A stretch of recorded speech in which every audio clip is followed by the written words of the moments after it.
After the launch of the USCSS Covenant, citizens viewing the ship's departure across Earth noticed something strange. That the ship was missing one of its 3 lander craft. Since then, the project has been asked many times about this empty lander position, and why the ship would leave without its full complement of landers. The answer lies with the group known as the Earthsavers. Despite there being information on the terrorist group known as the Earthsavers, the project understands that it is largely limited and kept classified by the FBI. So we want to explain everything we have on the Earthsavers and their actions across the late 21st and 22nd century.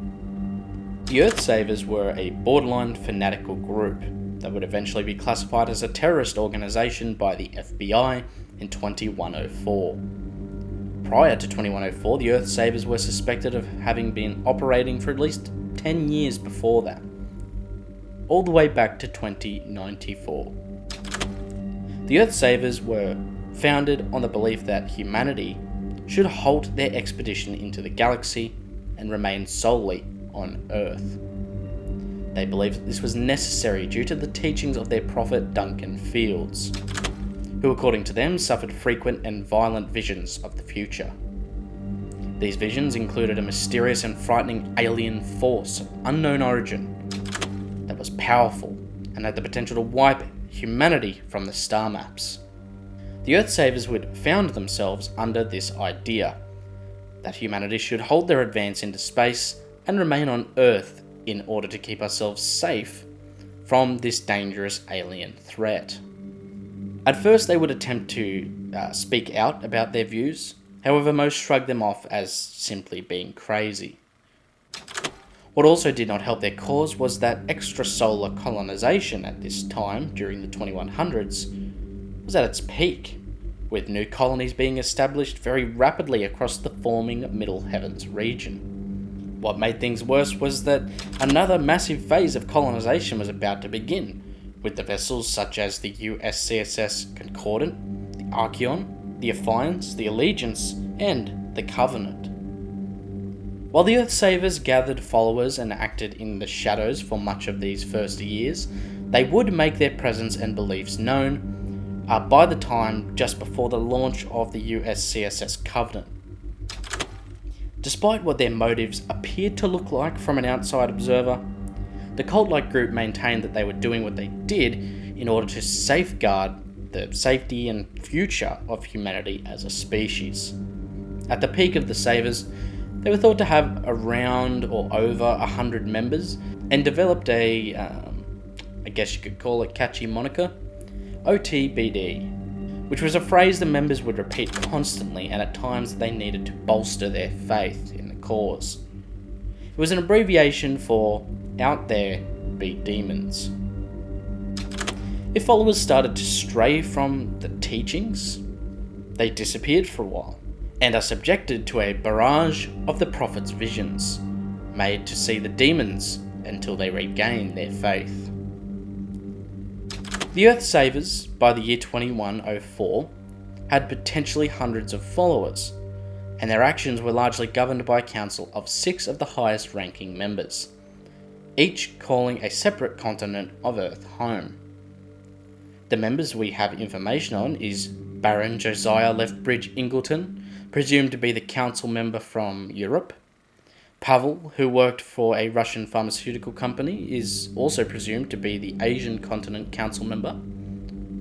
Choma, who was the representative of Africa, as well as Yukio and Millicent, whose continent of origin is currently uncertain, alongside the currently unidentified 6th and final member of the Earthsavers Council. While most think that Duncan Fields was the head honcho of the operation, he was in fact not really involved in decision making or planning out activities conducted in the name of his visions. He claims he is some kind of telepath or empath. However, such a claim is very hard to confirm as our knowledge of such abilities at this time is limited at best. Madmen to some, prophet to others, He was responsible for sharing his visions to the other members and had some unknown way of intimately sharing his visions with those he wished to experience them. Fields himself wasn't comfortable with how the Earthsavers were trying to achieve their goals, but he did understand that swift and decisive actions would need to be taken in order to safeguard humanity. His visions of the mysterious and dangerous alien force beyond Earth has been a major contributing factor as to why so many believe his nightmares, and are willing to go to such extremes to keep from becoming a reality. Duncan Fields once worked as an insurance agent and a pharmacist in Lower Taunton before he began to suffer his visions.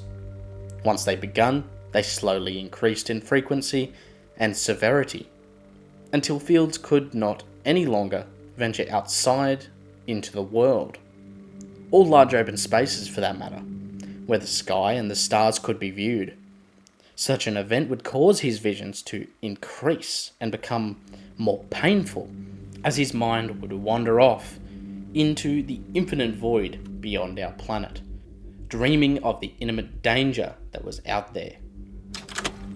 Eric Sasaki was a Yutani employee of 12 years and a service technician second class.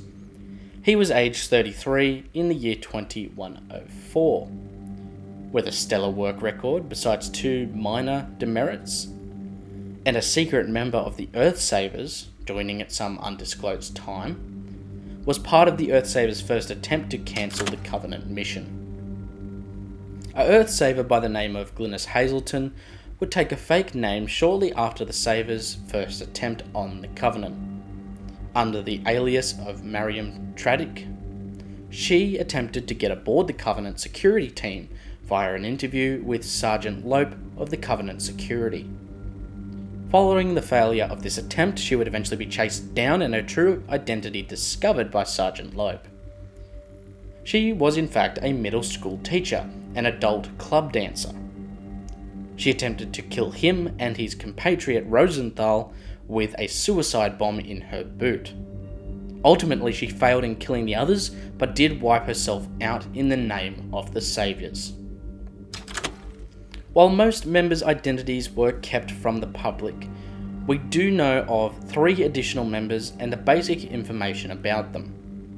One, known simply by the first name Earl, was a night duty officer for the Earthsavers, responsible for site monitoring and supervising for the Earthsavers stronghold on the farm in central Hampshire.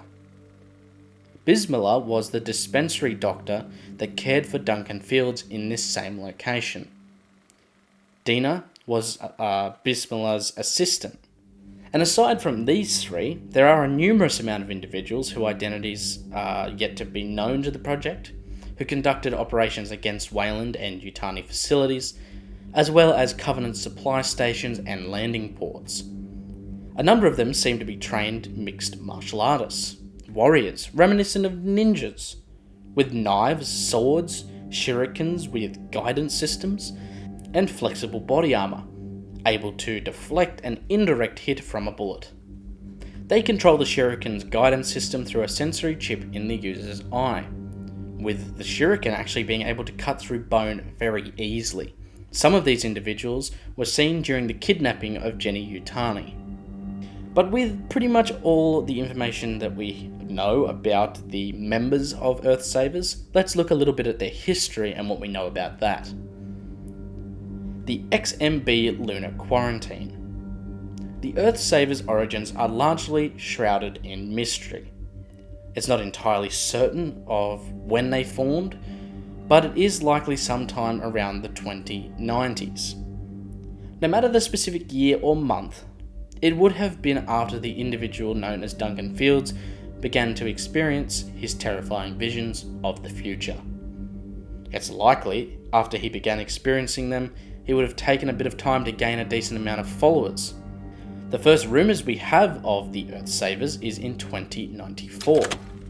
Around this time, a virus had begun on the Earth's moon of Luna, known as the XMB virus.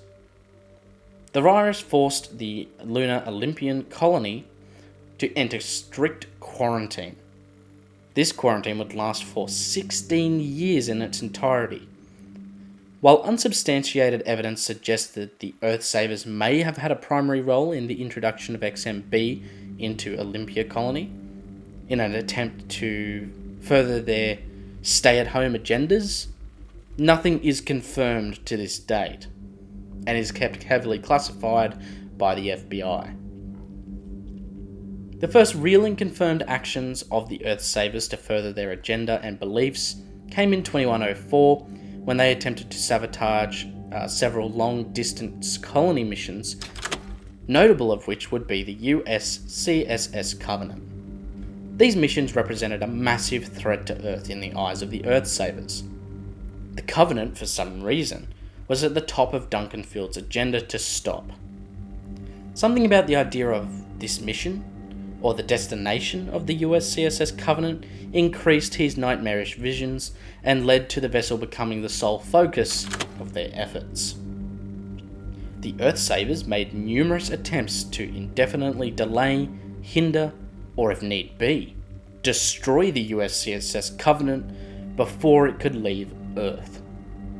After speaking out, wanting the Covenant mission publicly cancelled, and receiving little in the way of a response to their pleas, the Earthsavers took to making a more direct and open display of their agendas.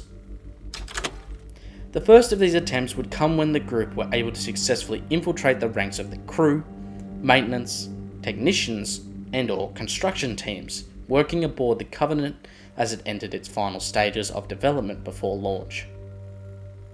This was made easier by the fact that a number of the Savers members were prior Wayland and Yutani employees. They used this advantage in order to have Eric Sasaki bomb the Covenant's cargo bay. While this attack wouldn't destroy the ship outright, it would cause enough damage to delay its departure by a significant amount of time, giving the Savers enough time to develop a more permanent solution to their colonization problem. However, his attempt failed after the crew of the Covenant were able to wrestle a hostage he had taken away from him and backing him against a corner. Sasaki, seeing no way out, jettisoned himself out of the ship's airlocks before he could be captured and questioned, leaving the Covenant crew with many questions and the Earthsavers' identity still a mystery. The group's second attempt saw Glynis Hazel, a Saver, attempting to gain access to the Covenant security team by interviewing for a colonist position in London with Chief of Security of the mission, Dan Lope. She disguised her appearance with an advanced facial mask and took the alias of Miriam Tradick. After becoming too nervous, she bolted from the interview, with Lope in pursuit. Compatriots of hers were waiting in the lobby of the building where the interviews were taking place, and gave Lope and the security team there a run for their money. And even though Hazelton did initially escape, Lope, using the massive resources at his disposal, was able to eventually unmask her in security footage and discover her true identity. After tracking her down to gain intel on the Earthsavers, he would witness her suicide by explosive device. The third attempt was far more serious. Using membership already employed within Wayland Corp and the Yutani Company, the Earthsavers were able to storm Yutani headquarters in Japan and successfully kidnap Jenny Yutani during a board meeting of the highest members of the newly formed Wayland Yutani Corporation, including himself, Hideo Yutani. They planned to use her as a bargaining chip, a hostage, with the ransom being the cancellation of the Covenant mission. Despite their success, Jenny Yutani managed to escape by jumping from the kidnappers' moving vehicle, luckily only suffering minor injuries in the process. For their fourth attempt, they tried to have Hideo Yutani killed by a hitman from the Japanese mob known as the New Yakuza. However, after hiring the hitman, he quickly turned against them and relayed as much information as he could to Hideo Yutani, as it turned out that Mr. Yutani has had a long history with the New Yakuza. Running out of ideas and ways to use their resources, The Savers' fifth attempt became more desperate. They hacked into Hideo Yutani's home entertainment system to directly communicate with him.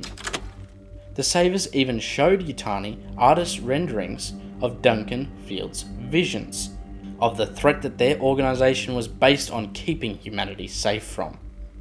Again, this attempt ended in failure.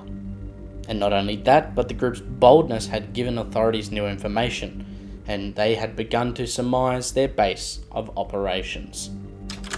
Now, as an impending raid on the Earthsavers' Hampshire compound drew near, the group becomes extremely desperate.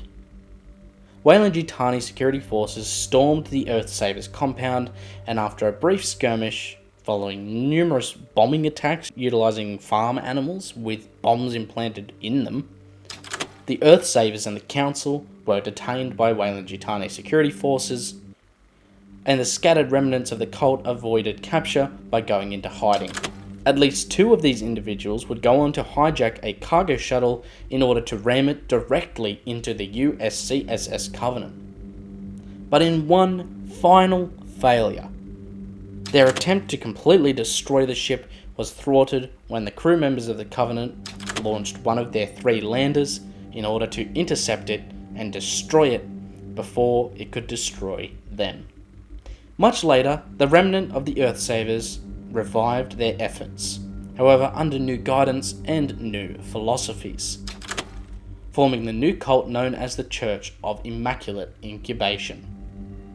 And from this cult eventually would come the Children of the Two Divines, a splinter group led by Grand Seer Janus Rundi Fields, a man who claimed to be the illegitimate son of Duncan Fields.